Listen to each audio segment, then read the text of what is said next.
Okay, super quick, lazy, unpolished, unedited vlog here. In response to viewer Shah Ubby, I wonder if you can make a video more like a review tutorial to introduce your equipment such as camera, microphone, tripod, etc. I use for most of my audio stuff a Zoom H2. You can record stereo, you can record 4-channel with this. It's really good for field recording is what they actually call these things. Really good, you know, pretty good for voiceovers. Not the best thing for voiceovers, but I've been using it for all my Holly Bolly trailers, the one takes that we were doing. Even when I do like a sketch, we'll try to set this somewhere. I don't actually have a boom. You really need a boom to get it closer. But this is really good for decent audio. Will fulfill your needs. It's fulfilled mine for the last half decade. I do have the GoPro here that we use for a little bit of stuff, mainly for outside stuff because it really does well when there's sky. It doesn't do so well under lights like this. For this, what I'm shooting right now, it's a Canon PowerShot G7X. I've been told the vlogging camera. There are other ones that are probably equally good from Sony, Panasonic. You know, some of these companies have some really good vlogging cameras. It's nice to have a vlog camera this day and age to do something like what I'm doing right now. When I'm mixing and recording and stuff like that, we got an Audio Technica headphones here. It is the ATH M40X. Now I'm actually getting back into it. I busted my violin out. Violin covers are coming again, finally. It's been for like 6 months or 8 months or something like that. It's a brand new Akai MPK261, so that's being used in conjunction with that. Over here, I've got my mic that I got in the US. This is more for the music kind of stuff. It's also an Audio Technica, and this is the P48. So it's, I'm sorry, P48 AT2020. AT2020. I don't know which one of those numbers is more important. I've been able to use this actually with a little gadget, and I can record into my iPad through GarageBand. I also can hook it up through into the USB via this Shure X2U. So the Shure X2U, I use that to record into the computer, into Adobe Audition.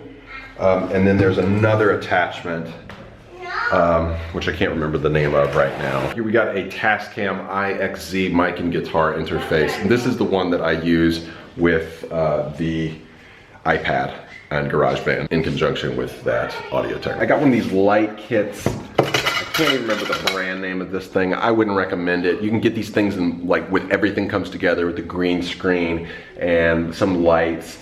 The lights that I got over the US all blew up when I used them over here. Even when I tried like putting a converter, like a transformer. So these things, you know, they're less expensive, but you get what you pay for. It's probably better to invest in a better kit if you're going for a green screen kit or a lighting kit. It's probably to buy these things individually is better. Okay, my tripod is a Fancier FT 717. This tripod has lasted me 6 years. This before I had a vlog camera, so I set this tripod up in the passenger seat, put the seat belt around it so that it wouldn't move, and put my main camera, which I'll show you in just a second. Yeah, this thing is just really versatile and it's pretty steady for the price. I want to say I paid like $150 US for it. You know, pretty affordable for me.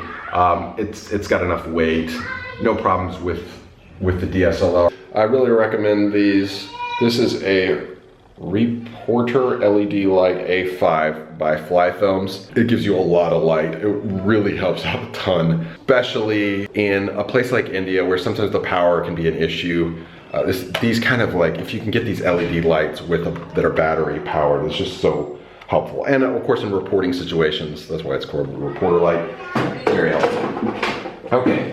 I can go right on the top of your DSLR. So I'll show you the DSLR now. Here's the DSLR. It's the Canon 60D. This is not the same Canon 60D that I had when I came over originally. Same lens. So the first one lasted me through my first 2 years in India. But that first summer in India destroyed the camera. Like delaminated whole segments of the camera, like it was just all falling apart. So a second body was provided by a very generous supporter of the channel.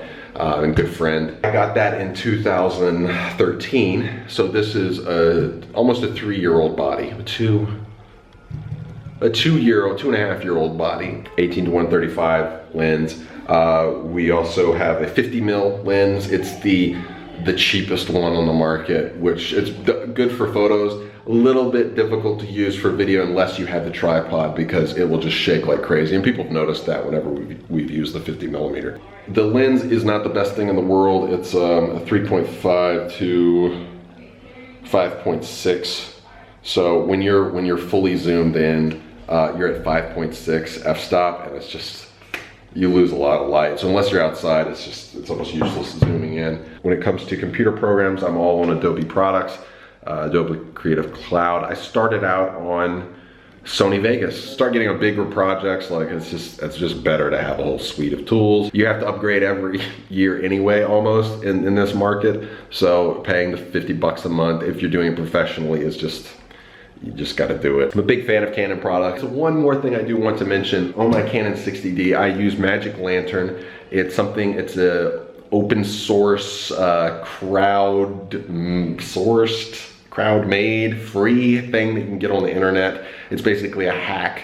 You put it on your SD card. They say this might break your camera, so don't use it if you're scared. It gives you more control of your audio. It actually brings an audio meter on the screen, which, why Canon never put that into the first place, I have no idea. Magic Lantern has been a real lifesaver in many situations. It gives you a lot more flexibility in color, a lot more flexibility in your dynamic range, a lot more meters on the screen that you can use. It's just a dynamite little app that boots right from your SD card. If you boot up from a different SD card, use a different SD card without Magic Lantern on it, it doesn't affect the camera. You can just use your Canon 60D as it normally would be, a normal operating system. I have lots of good things to say about Magic Lantern. One other third-party thing I'll mention is, of course, Video Copilot. If you dabble in any sort of motion graphics, any sort of post-production, compositing, 3D stuff, like if you're dabbling in it, just watch their tutorials. It's amazing. It will give you some ideas for some great stuff that you can do. I always go back there, sometimes just out of curiosity. I'm not really applying very much of what they say, but every now and then you'll see, some green screen work that I do, and I'm definitely learning from them and applying some of the lessons that they teach. I hope that that's been helpful. There you go. Thank you so much for watching The Surfing Violinist. Check out web series American Indian, the more polished documentary style reality show version of our family's adventures in India. New episodes each month. Support the show on Patreon to help us keep improving by clicking here and get to see new episodes a month in advance. Thanks for watching. Until next time, keep it creative, keep it cross-cultural, and keep it constructive, YouTube. Thank you very much.